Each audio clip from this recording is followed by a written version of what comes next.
একমাত্র মুসলিম country having nuclear power Pakistan. সেই পাকিস্তানে আমেরিকা, ইসরায়েল এবং ভারত, ইন্ডিয়া, এই যে অ্যালায়েন্স, একটা অলিখিত একটা অ্যালায়েন্স সৃষ্টি হয়েছে, সেই অ্যালায়েন্সে কিভাবে এটাকে কতটুকু ক্ষতিগ্রস্ত করা যায়, ডিএস্টাবলিশ করা যায়, ডিনিউক্লিয়ারাইজ করা যায়, সেই প্রজেক্টের অংশ এটা হতে পারে। পাকিস্তানের জিডিপি হচ্ছে সামথিং $350 বিলিয়ন ইয়ারলি, বাংলাদেশ হচ্ছে 450 অ্যারাউন্ড। জনসংখ্যা সমান সমান, ইরানের জনসংখ্যা কম এবং বাৎসরিক জিডিপিও কম। তো ইরান তো অলমোস্ট নিউক্লিয়ার পাওয়ার অর্জন করেছে। তো বাংলাদেশ যদি নিউক্লিয়ার পাওয়ার অর্জন নাও করে, তাহলে পাকিস্তানের সাথে একটা নিউক্লিয়ার অ্যালায়েন্স করতে পারে, সেটা এক ধরনের স্টেবিলিটি আসবে। যেহেতু ইউনূস সরকারকে আনস্টেবল করার ষড়যন্ত্র ইন্ডিয়া পুরোদমে চালু করেছে, এই ষড়যন্ত্র সে চালিয়ে যাবে।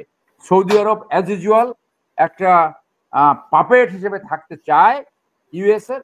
এবং এই ট্রাম্প আগের বার যখন সরকারে ছিল, সে প্রথম সৌদি আরব ভিজিট আসছিল অস্ত্র বিক্রি করার জন্য। এখনো বড় ধরনের অস্ত্র বিক্রির জন্য তারা পরিকল্পনা করেছে বলে মিডিয়ায় আসছে। ট্রাম্প একটা হ্যাবিচুয়াল লায়ার, এবং এখন যদি লাইং অফ ট্রাম্প, সেটা যদি আপনি গুগল করেন, দেখবেন যে তার প্রথম প্রেসিডেন্সি টার্মে সে 5500 বার মিথ্যা কথা বলেছে।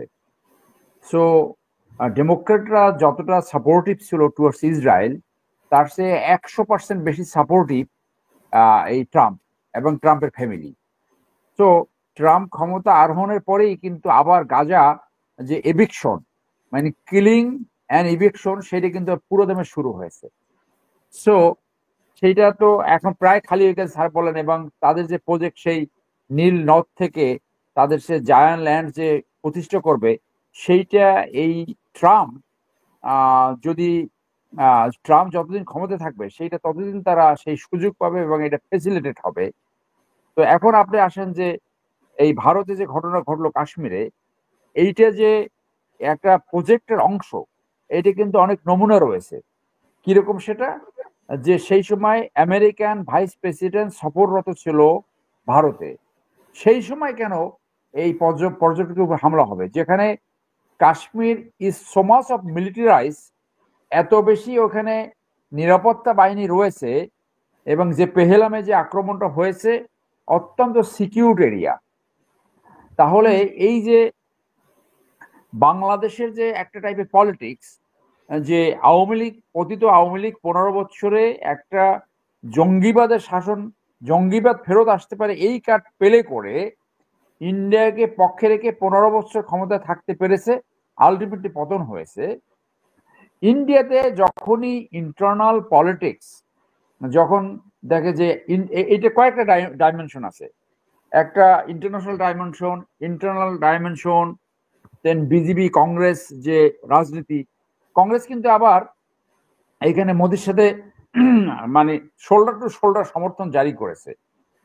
তো যখনই এটা হয়, তখন ওই মোদি যখন ইন্টারনালি যখন তাকে শক্তি কমে গেছে, তখন সে এই ধরনের একটা ঘটনা ঘটায়। এর আগে আপনার মনে আছে যে বর্ডারে আরো কয়েকটা ঘটনা ঘটছিল পাকিস্তানের সাথে, যে ইন্ডিয়ান একটা ফাইটার প্লেনের সেই পাইলট যা ইজেক্ট করতে হয়েছিল পাকিস্তানে, এবং তাকে ছেড়ে দেওয়া হয়েছিল, মুক্ত করে দিয়েছিল ইমরান খান।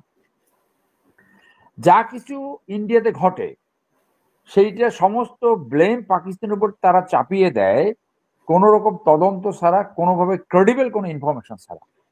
এবং এই anti Pakistanism Indian point of view থেকে, স্পেশালি বিজেপি, যে যা কিছু হয় সেইটাই পাকিস্তান, এইটা ওর ইন্টারনাল পলিটিক্সে অনেক অ্যাডভান্টেজ দেয়। সেই সাথে স্যার যেটা বলছে যে একমাত্র মুসলিম country having nuclear power Pakistan, সেই পাকিস্তানে আমেরিকা, ইসরায়েল এবং ভারত, ইন্ডিয়া, এই যে অ্যালায়েন্স, একটা অলিখিত একটা অ্যালায়েন্স সৃষ্টি হয়েছে, সেই অ্যালায়েন্সে কিভাবে এটাকে কতটুকু ক্ষতিগ্রস্ত করা যায়, ডিএস্টাবলিশ করা যায়, ডিনিউক্লিয়ারাইজ করা যায়, সেই প্রজেক্টের অংশ এটা হতে পারে। সেই জন্য আমি মনে করি যে এই এয়ারলাইন্স বন্ধ করে দিয়েছে, বিভিন্ন চুক্তি টুক্তি বাতিল করেছে, এইগুলা দুই রাষ্ট্রের জন্য সমান ক্ষতিকর হবে। সো পাকিস্তান যেটা দেখাচ্ছে যে পাকিস্তান তাদের যে এজিলিটি, তাদের যে স্ট্রেংথ, সেটা কিন্তু তারা সমানভাবে দেখিয়ে দিচ্ছে। তাদের এয়ার স্পেস তারা বন্ধ করে দিচ্ছে, এখন 2 ঘন্টা ঘুরে তারপরে ওই ইন্দোনেশিয়া ঘুরে, এদিক থেকে টার্কির ওদিক থেকে ঘুরে তারপর আসতে হয়। ফুয়েল কস্ট বেড়ে গেছে, দুই দেশেরই অর্থনৈতিক ক্ষতি হবে। তো এইভাবে এক সময় যে এটা আবার আস্তে আস্তে সফট হয়ে যাবে। তো এইটা যে একটা ফুল স্কেল যুদ্ধ হবে সেটা আমি মনে করি না।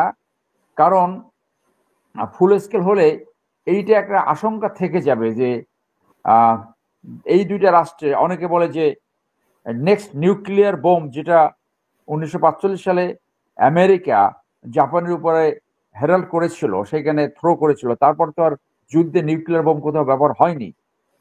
এখন কনভেনশনাল আর্ম ফোর্সেস পাকিস্তান 12 পজিশনে ওয়ার্ল্ড র্যাঙ্কিং এ, আর ইন্ডিয়া হলো 4।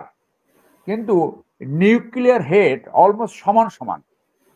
ইন্ডিয়ার আছে 77 আর পাকিস্তান আছে 76। সো এই পাকিস্তান যেভাবে নিউক্লিয়ার পাওয়ার অর্জন করেছে, আপনার মনে আছে জুলফিকার আলী ভুট্টো সেই বিখ্যাত উক্তি যে বাংলাদেশের মতো যখন পাকিস্তানকে তারা হ্যান্ডেল করা শুরু করেছিল, বাংলাদেশের বর্ডারে শুধু কিলিং হয়, পাকিস্তানের বর্ডারে কিন্তু কিলিং হয় না, নেপালের বর্ডারে কিলিং হয় না। তো বাংলাদেশকে গত 15 বছরে যে সাবসার্বিয়েন্ট একটা স্টেটে রেখেছিল, একটা ইন্ডিয়ান একটা প্রাদেশিক স্টেটে রেখেছিল, বাংলাদেশের ওই সেন্সে সভরেনিটি ছিল না। যেই ধরনের বিহেভিয়ার পাকিস্তানের সাথে তারা করতো এক সময় নিউক্লিয়ার পাওয়ার অর্জনের আগে, নিউক্লিয়ার পাওয়ার অর্জন হওয়ার পরে পাকিস্তান একটা, যেটা বলা হয় থাকে নিউক্লিয়ার স্টাবিলিটি, কনভেনশনাল পাওয়ার একটু কম থাকলেও একটা নিউক্লিয়ার স্টাবিলিটি সৃষ্টি হয়েছে বিটুইন পাকিস্তান আর ইন্ডিয়া। এই নিউক্লিয়ার স্টাবিলিটি ফুল ফ্লেশ যুদ্ধকে সবসময় বাড়িত করে। কারণ there might be a tendency যে weaker state may use nuclear power. So it is not impossible, এইটাকে একদম উড়ে দেওয়া যায় না যে ইন্ডিয়া যদি কখনো পাকিস্তানের উপরে সেই হিসেবে ফুল স্কেল অ্যাটাক শুরু করে, সেইটা নিউক্লিয়ার যুদ্ধে টার্ন হতে পারে, ধ্বংস হয়ে যাবে কিন্তু দুই দেশ। তো ইন্ডিয়া সেটা কিন্তু অ্যাভয়েড করার চেষ্টা করবে। ইন্ডিয়ার যে ইন্টারনাল যে এই হিন্দু জঙ্গিবাদী, এই হিন্দুত্ববাদী রাজনীতি, তাদের একটা অ্যাকশন দেখাতে হয়। তাদের ইন্টারনাল পলিটিক্সের জন্য কখনো তারা বলে সার্জিক্যাল স্ট্রাইক, আর কখনো এই যে দুইজন জঙ্গির বাড়ি তথাকথিত তাদের তাদের তথ্যে তাদের মতে দুইজন জঙ্গির বাড়ি তারা গুড়িয়ে দিয়েছে। সো এইটা হলো তাদের হাস্য। তারা আসলে জঙ্গি কিনা সেটা তো আমরা নিউট্রাল কোনো কারো কাছ থেকে শুনিনি। এবং কলকাতার পত্রিকায় সেটা প্রকাশিত হয়েছে যে ওখানে বোমা বোমা বার্স্ট হয়ে কিভাবে দুইটা বাড়ি সম্পূর্ণ ভস্মীভূত হলো, সেটা হলো ইন্ডিয়ান ফোর্স এটা করেছে। আর ইন্ডিয়া দিল্লি থেকে সেটার তারা প্রকাশ করেছে যে সেখানে বিস্ফোরিত হয়েছে, হয়তো অনেক বোমা রক্ষিত ছিল সেইভাবে হয়েছে। তো কিছুটা সত্যতা আমরা ইন্ডিয়ার ভিতর থেকে জানতে পেরেছি। সো মোদির যে এই মুসলিম নিধন যে একটা নেক্সাস, ইউএসএ, ইসরায়েল এবং ইন্ডিয়া, সেই নেক্সাসের অংশ হিসেবে এবং ইন্টারনাল তাদের এই হিন্দুত্ববাদী রাজনীতিকে আরো এনহ্যান্স করার জন্য এই ধরনের ঘটনা তারা ঘটিয়ে থাকতে পারে, সেটা অনেক সিমটম আছে। কারণ যে জায়গায় এই ঘটনা ঘটানো হয়েছে সেটা অত্যন্ত সিকিউর প্লেস। তো সেই জন্য ইন্টারন্যাশনাল মিডিয়া নিশ্চয়ই এটা তদন্ত করবে, সত্য একসময় বের হয়ে আসবে। এবং এই যে নেক্সাস, এন্টি মুসলিম যে Nexus between USA, Israel and India, সেই নেক্সাসকে কাউন্টার করার জন্য আমি অন্য একটা আলোচনায় বলেছিলাম, প্রবাবলি আপনার আলোচনায়, যে বাংলাদেশে আজকে ইন্ডিয়া যেভাবে চেপে ধরেছিল গত 15 বছরে, বর্ডার কিলিং একেবারে শেষ হয় নাই। আমি এই মতের সাথে সম্পূর্ণ একমত যে Bangladesh should have nuclear power. এই নিউক্লিয়ার পাওয়ার মানে এই না যে বাংলাদেশই নিউক্লিয়ার পাওয়ার অর্জন করতে হবে, ওই জুলফিকার আলী ভুট্টোর মতো ওই বক্তব্য দিয়ে যে দরকার মধ্যে ঘাস খাবে তবুও পাকিস্তান নিউক্লিয়ার হবে। এই যে নিউক্লিয়ার স্টেবিলিটি, জিডিপি, জনসংখ্যা, এগুলো কিন্তু পাকিস্তান হচ্ছে বাংলাদেশ অগ্রগতি। তো নিউক্লিয়ার পাওয়ার অর্জনের আছে, সেই উদাহরণ দিয়ে আমরা আগে বলেছি, আবার একটু আমি আপনাকে রিফ্রেশ করি যে আপনি যদি জিডিপি ওয়াইজ দেখেন, পাকিস্তানের জিডিপি হচ্ছে সামথিং $350 বিলিয়ন ইয়ারলি, বাংলাদেশ হচ্ছে 450 অ্যারাউন্ড। জনসংখ্যা সমান সমান, ইরানের জনসংখ্যা কম এবং বাৎসরিক জিডিপিও কম। তো ইরান তো অলমোস্ট নিউক্লিয়ার পাওয়ার অর্জন করেছে। তো বাংলাদেশ যদি নিউক্লিয়ার পাওয়ার অর্জন নাও করে, তাহলে পাকিস্তানের সাথে একটা নিউক্লিয়ার অ্যালায়েন্স করতে পারে, সেটা এক ধরনের স্টেবিলিটি আসবে।